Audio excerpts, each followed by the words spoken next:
Wanted, a reward is being offered for this fugitive by the FBI. The poster stares back at you with 10 sinister-looking faces, the worst of the worst, so notorious that the FBI is offering a massive reward for anyone who provides information leading to their capture. Who are the FBI's 10 most wanted in the year 2021? Number 10. Yasser Abdel Said. Said began his life in a humble way as an immigrant from Egypt in 1983. He soon married an American woman 15 years his junior. They had a son and 2 daughters. He became a citizen, and there was a dark side to this American success story. His daughters, Amina and Sarah, soon started telling their friends and family that their father was abusive. The girls would occasionally show up with bruises and injuries at school. They reported that their father spied on them, with Sarah even finding out that he was spying on her at her part-time job. But his obsession was about to take an even darker turn. Amina covertly started dating a boy, and when Said planned to move the family, she planned to run away with her boyfriend. Eventually, Patricia had enough of her husband and left with the girls, only for Yasser to follow them. He convinced his wife to return home with the girls, and when the teenagers refused, Said shot them both and killed them. Said then went on the run, assumed to have fled back to Egypt, but he was later seen as a cab driver around New York City. He spent 12 years on the FBI's most wanted list with a reward of $100,000 offered for his capture. In 2020, he was found in Texas and he and his son were arrested. He currently awaits trial on capital murder charges, but remains on the list because his case is ongoing. But this next fugitive is still in the wild. Number 9. Robert William Fisher. A Navy veteran and firefighter, Fisher seemed like the picture of an all-American guy in 2001, but his public face hid a darker side. His wife and 2 kids lived in fear of his explosive temper. He was reportedly deeply bitter over his own parents' divorce, and he was controlling toward his wife and children. He displayed other bizarre behavior like shooting stray dogs and smearing animal blood on his face. But no one expected what was to come on April 9, 2001, when people in the neighborhood heard a terrible argument at the Fisher home. Then the explosion happened. The house blew up the next morning, and firefighters battled the fast-moving blaze before finding the bodies of Fisher's wife and kids in the house. But they hadn't died in the fire. They had been murdered. Fisher was on the run, having been seen at an ATM hours before the explosion. He was indicted for 3 counts of first-degree murder but has managed to stay ahead of police for 20 years now. His military background and his experience as a hunter makes him a particularly dangerous fugitive, and the FBI has offered $100,000 for information leading to his capture. This next fugitive was basically a ghost. Number 8. Alexis Flores. It was summer 2000 when Philadelphia resident Jorge Contreras took pity on a homeless drifter calling himself Carlos. He gave the unfortunate man shelter, gave him clothing to wear, and paid for his work as a handyman.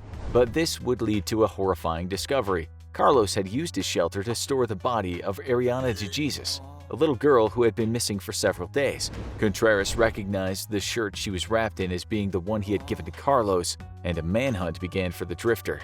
But who actually was Carlos? All they had of him was a vague sketch, including a distinctive scar he had on his neck. 2 years later, an undocumented immigrant named Alexis Flores would be arrested for shoplifting in Arizona, and the charges would later be upgraded due to false documents. He was deported to Honduras after his prison term, and that would be a terrible mistake. In 2007, his DNA would be matched to the DeJesus murder.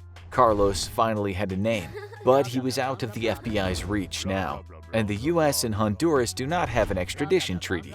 The FBI is offering $100,000 for information leading to his capture, and Interpol is involved as well, but he remains at large. This next fugitive began his crime spree at the most humble of locations. Number 7. Bhadresh Kumar Chitanbhai Patel.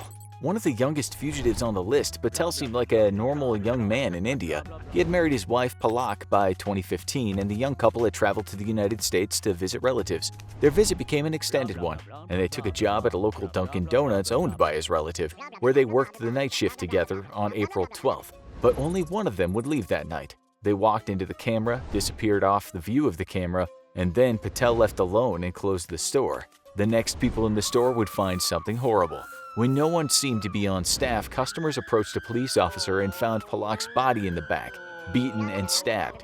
They quickly fingered her husband for the killing, but Patel had already escaped. He was last seen taking a hotel shuttle to the airport, and authorities believe he may have fled back to India or be hiding with relatives. What turned this young man into a murderer? Relatives report his wife wanted to return home to India. Wherever he is now, he's been on the run since 2015, and the FBI thinks he's worth a $100,000 reward. But youth is no deterrent for this next criminal. Number 6. Alejandro Castillo. It was 2016 and a 17-year-old Castillo worked at a Greek-themed restaurant in Charlotte, North Carolina, but he was more interested in girls than his job. He had eyes in particular for his co-worker, Truquan Sandy Lili, who was 6 years older than him. They briefly dated and she even lent him some money, which he never paid back. But even as he went on to dating another co-worker, he never stopped thinking about Sandy, and that fixation soon turned into a dangerous obsession, and then Sandy disappeared. Investigations showed that Castillo had contacted her saying he would pay her back. Instead, he took her at gunpoint to an ATM and made her empty her bank account. He then drove her to the woods, shot her, and dumped her body in a ravine. The teenage murderer then fled in her car along with his new girlfriend, Ahima Feaster. They headed to the border and crossed into Mexico, but only a few months later, Feaster turned herself in to authorities. She cooperated for a lesser sentence and reported that Castillo had gone missing while they were in Mexico, disappearing off the radar. He's still at large, with a $100,000 award offered for his capture. He wasn't the only Romeo-turned-murderer on the list. Number 5. Arnoldo Jimenez. Everything seemed to be going right for Arnoldo Jimenez and Estela Carrera. They were happily engaged, had a 2-year-old daughter along with Jimenez's 9-year-old daughter from a previous relationship. And on May 11, 2012, they were married at Chicago City Hall. They celebrated at a nightclub with their friends and family and then drove home in Jimenez's car. That's when things took a dark turn. The newlyweds started arguing and Carrera quickly discovered that her husband had a dark side. It would be a one-night marriage. Jimenez stabbed his wife fatally and dragged her body into their apartment, leaving it in the bathtub in her wedding dress. When she never picked up her children, she was reported missing and her body was found by police, and Jimenez had disappeared. Police tracked him from Illinois to Tennessee to Arkansas to Texas and eventually to Mexico. They were able to arrest his brother for drugs and find more evidence linking him to the murder, but he remains a fugitive with a $100,000 bounty south of the border. Age was no barrier for this next criminal in the other direction. Number 4. Eugene Palmer. It was 2012 when Eugene Palmer lived next to his son and daughter-in-law in Stony Point, New York.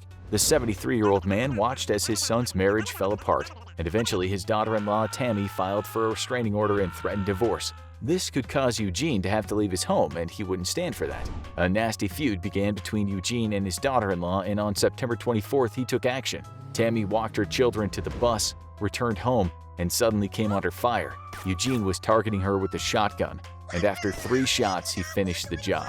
The senior sharpshooter then fled the scene in a pickup truck, which he abandoned later and fled into the woods. Police led a hunt in the woods with dogs, which tracked his scent to a campground, but no trace of him was ever found.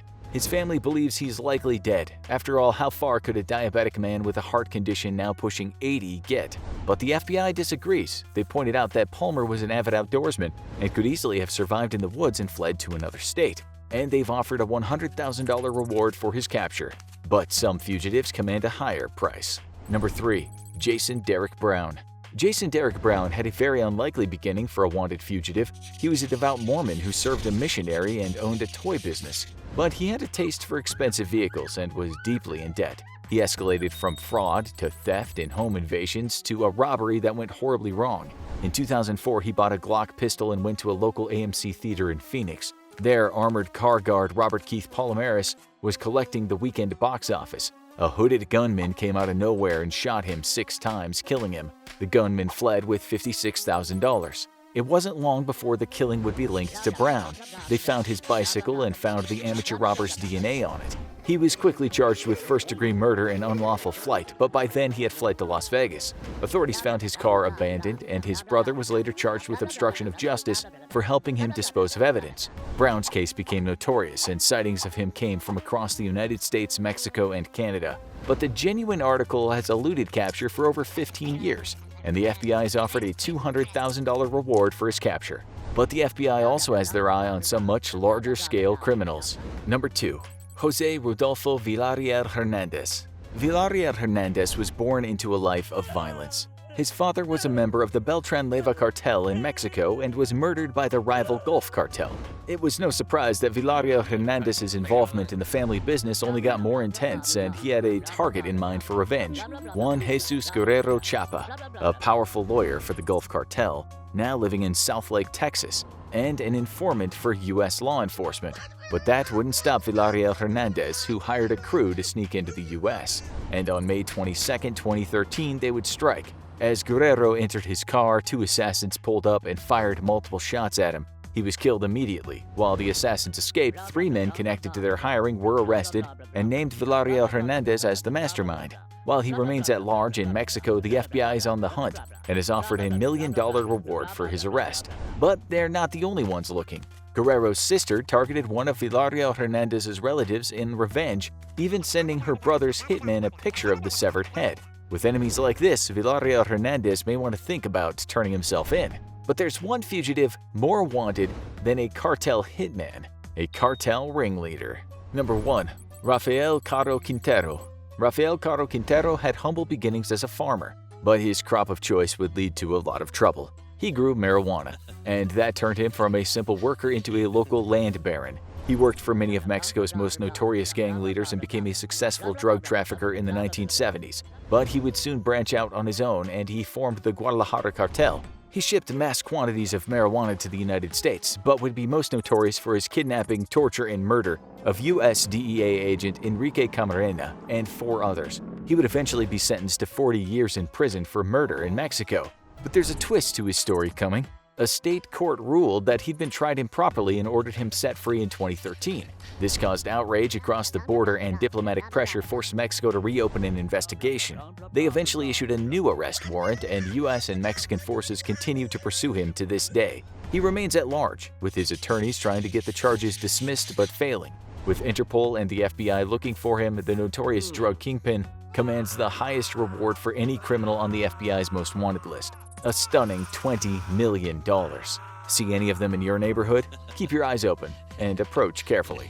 For more on America's Most Wanted, check out Scariest Criminals on U.S. Marshals Most Wanted list, or watch World's Most Dumb Criminals That Didn't Get Away with It for the ones you don't need to worry about.